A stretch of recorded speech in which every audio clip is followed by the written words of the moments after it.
ಪ್ರಬಲವಾದಂತ ರಾಜಕಾರಣಿಯಾದಂತ ಸನ್ಮಾನ್ಯ ಬಸವರಾಜ್ ಪಾಟೀಲ್ ಯತ್ನಾಳ್ ಅವ್ರನ್ನ, ಬಸವನಗೌಡ ಪಾಟೀಲ್ ಯತ್ನಾಳ್ ಅವ್ರನ್ನ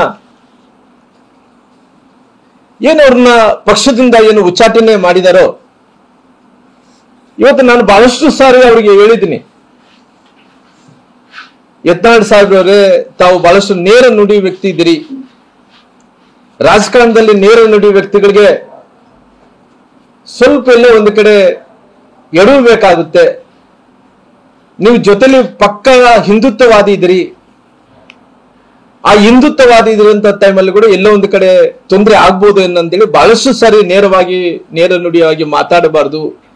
ನೀವು ಇದ್ದಿದ್ದಂಗ ಮಾತಾಡ್ತೀನಿ, ನಿಮ್ಮ ಮನಸ್ಸಿನಲ್ಲಿ ಯಾವುದೇ ಕಲ್ಮಿಷ ಇಲ್ಲ. ರಾಜಕಾರಣ ಅಂದ ತಕ್ಷಣನೇ ಎಲ್ಲೋ ಒಂದು ಕಡೆ ಒಳಗಡೆ ಒಂದು ಹೊರಗಡೆ ಒಂದು ಇಟ್ಕೊಂಡು ರಾಜಕಾರಣ ಮಾಡಿದ್ರೆ ರಾಜಕಾರಣ ಅಂತಾರ.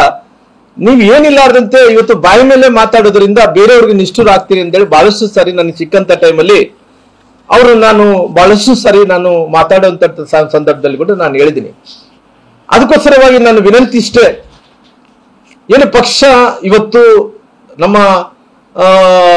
ನಮ್ಮ ಬಸವರಾಜ್ ಪಾಟೀಲ್ ಯತ್ನಾಳ್ ಅವ್ರನ್ನ ಏನು ಉಚ್ಚಾಟನೆ ಮಾಡಿದನೋ, ಬಹುಶಃ ಈ ದೇಶದಲ್ಲಿ ಅಗ್ರಗಣ್ಯದ ನಾಯಕರಾದಂತಹ ಸನ್ಮಾನ್ಯ ಅಮಿತ್ ಶಾ ಅವರು, ರಾಷ್ಟ್ರೀಯ ನಾಯಕರಾದಂತಹ ಸನ್ಮಾನ್ಯ ನಮ್ಮ JP ನಡ್ಡಾ ಅವರು, ಜೊತೆಲಿ ನಮ್ಮ ಪ್ರಧಾನಮಂತ್ರಿಗಳಂತ ನರೇಂದ್ರ ಮೋದಿಜಿಯವರು ಮರುಪರಿಶೀಲನೆ ಮಾಡಬೇಕೆಂದ್ರೆ ನಾನು ಒಂದು ರೀತಿ ಅವರ ವಿನಂತಿಯನ್ನು ಮಾಡ್ಕೊಂತೀನಿ.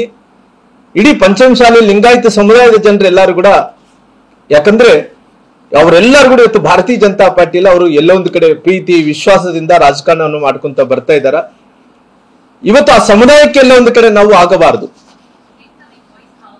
ಎಲ್ಲ ಒಂದು ಕಡೆ ಈ ಸಮುದಾಯದ ನಾಯಕರನ್ನು ನಾವು ದೂರ ಮಾಡ್ಕೊಂತು ಅಂತೇಳಿ ಬಿಜೆಪಿಯವರು ನಾವು ಪಡಬಾರ್ದನ್ನಂತ ಕಾರಣದಿಂದ ನಾನು ವಿನಂತಿಯನ್ನು ಮಾಡ್ಕೊಂತೀನಿ, ಕೇಳ್ಕೊಂತೀನಿ, ದಯವಿಟ್ಟು ಪುನಃ ಮರುಪರಿಶೀಲನೆ ಮಾಡಬೇಕು ಅಂತೇಳಿ ನಾನು ರಾಷ್ಟ್ರೀಯ ನಾಯಕರನ್ನ ವಿನಂತಿಯನ್ನು ಕೂಡ ಮಾಡ್ಕೊಂತೀನಿ.